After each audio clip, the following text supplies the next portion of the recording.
নমস্কার বন্ধুরা, জয় বাংলা। নিজের মাটিতে হিন্দি বলে তুমি ভাবছো আমি তো সমান, আসলে তুমি নিজের মাটিতে ওদের দাসত্ব করছো, এটাই হলো তার প্রমাণ। কারণ এই কথাটি কেন বললাম? আজকে সাম্য, সমান অধিকার, সমান, এই শব্দগুলো কোন ক্ষেত্রে প্রযোজ্য?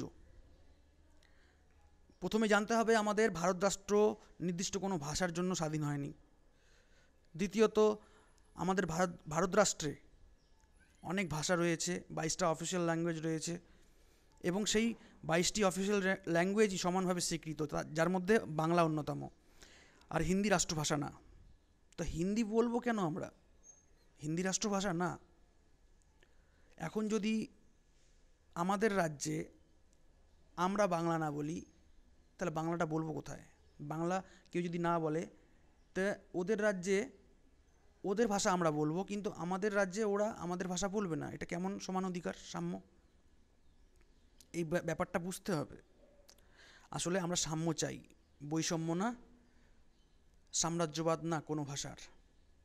জয় বাংলা।